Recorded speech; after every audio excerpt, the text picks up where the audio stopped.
white man is enacting a story all over the world. We left our homes and flooded the world. We smothered culture. We smothered knowledge. We erased history and rewrote it our way. Myself, my grandfather is 100% Ashkenazi Jewish. Claiming to be Jewish, Ashkenazi Jewish is just a conspiracy. White men claiming to be of tribes of Israel when I'm Germanic. You know, I have no ties to Israel, no ties to Judaism.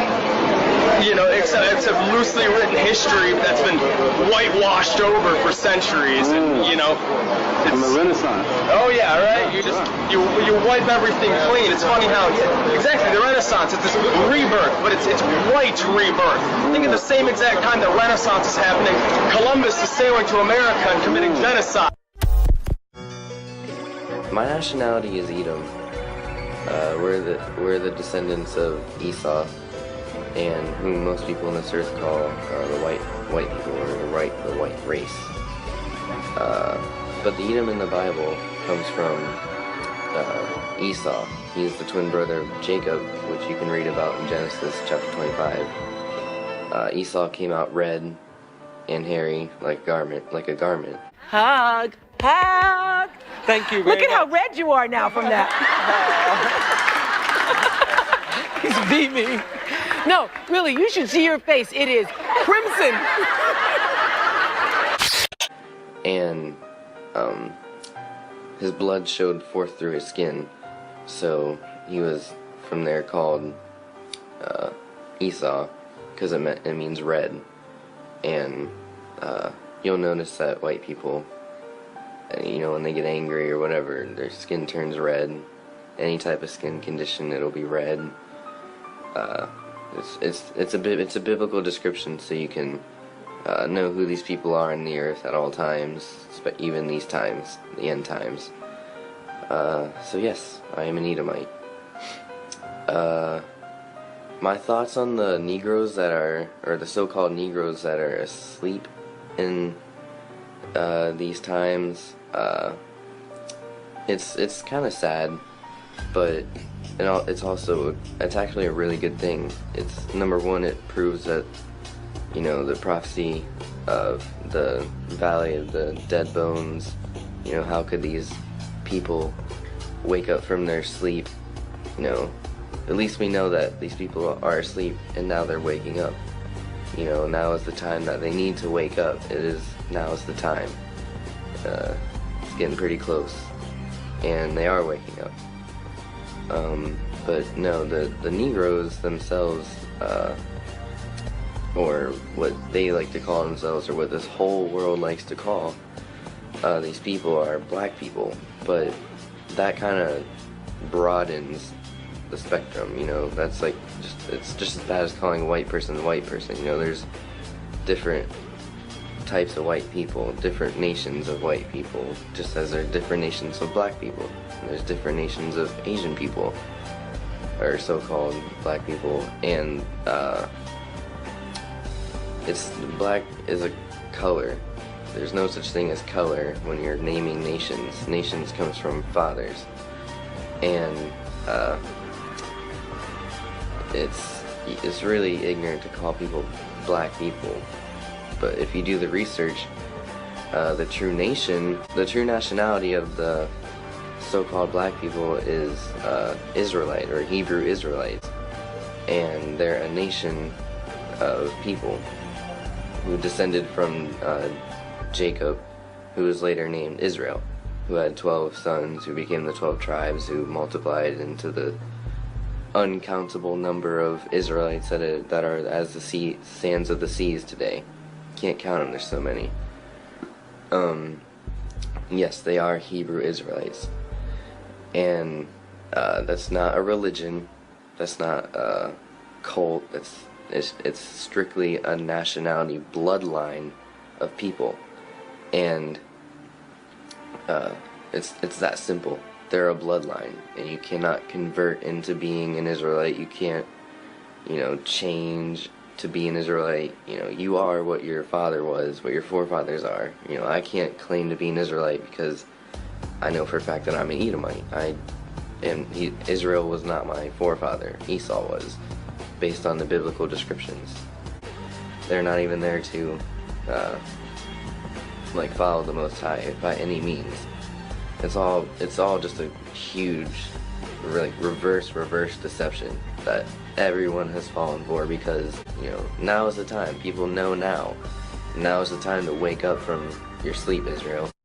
And that, knowing the time, that now it is high time to awake out of sleep, for now is our salvation nearer than when we believed. Few particulars that make Omaha different from New York are just incidental. The problem exists because white people think they're better than black people, and they want to oppress us, and they want us to allow ourselves to be oppressed. This is I agree with you perfectly. This is the basic problem. Then what do you that white people think they're better than others? I can't solve the problem. You guys pull the strings that close schools. You guys draw the boundaries that keep our kids restricted to the ghetto. You guys write up the restrictive covenants that keep us out of houses. So it's up to you to talk to your brothers and your sisters and persuade them that they have a responsibility. We've assumed ours for over 400 years, and we're tired of this kind of stuff now. We're not going to suffer patiently anymore. No more turning the other cheek. No more blessing our enemies. No more praying for those who despitefully use us. We're going to show you that we've learned the lessons you've taught us. We've studied your history, and you did not take over this country by singing "We Shall Overcome." You did not gain control of the world like you have it now by dealing fairly with a man and keeping your word. You're treaty breakers, you're liars, you're thieves, you rape entire continents and races of people. Then you wonder why these very people don't have any confidence or trust in you. Your religion means nothing. Your law is a farce, and we see it every day. You demonstrated it in Alabama. And I can say you because you're part of the whole system. You profit from it. In fact, you make your living from it. You couldn't walk around and talk to people, stand up in your pulpit on Sunday and preach nice little songs and say, now we're going to give thanks to the Lord for he is good and old Jesus be among us. As far as we're concerned, your Jesus is contaminated, just like everything else you've tried to force upon us is contaminated. So you can have him. And here's what I'll say, I wish you would follow Jesus like we followed him. Because if you did that, then we'd be in charge tomorrow. I think the problem is so bad that we can have no understanding at all. You think it's gotten to the point where there can never be that reconciliation? No. You talk about justice, it means one thing to you, and we talk about it means something else to us. And it'll always be that way. And I'd like you to know I have a terrible feeling against preachers, because I think you guys are the ones who are largely responsible for the problem in the first place. And you can accept it or not any way you choose. And for you, this may be an excursion, across the line. What about the person that wants to listen? I genuinely feel that I want to listen. Well, if you listen and try to do something, you get kicked out of your church. See, that's the way your people are. Well, people are making changes. The changes that have come have been drastic. God bless you, little brother. Come back and see us again sometime. And don't look back in anger. Thanks for taking it so well. And Satan is sending his dead to us. Why? Because you have sex out of wedlock. You kill unborn children. You have man-on-man relations, same-sex marriage. How do you think your God will judge you? Well, friends, now we know.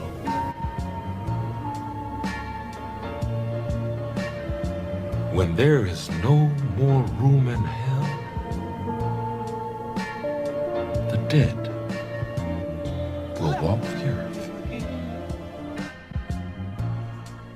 You want me to say something? Fine. I'll say something. You people. You're not a race. You are a virus. You destroy the world. Everything beautiful you poison. You drag us from our homes. You rape our daughters, murder our sons.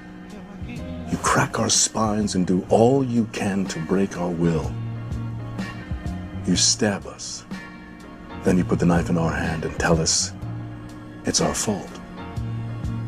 And if you don't do it yourself, you stand by, close your eyes, and pretend there's nothing wrong.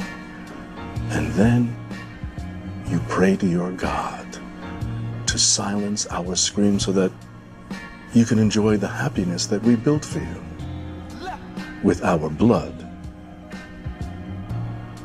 But it's not your fault. It's the only way you know how to be. And the only thing that will change anything is if another virus comes along and does to you what you do to us. And I hope that happens very soon.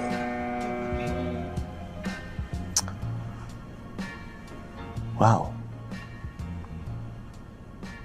this evening obviously hasn't gone as I'd hoped. And I think I'm having a full-on panic attack right now, so I'm gonna go to the bathroom and get myself together, and when I come back, I hope you don't see me as the devil.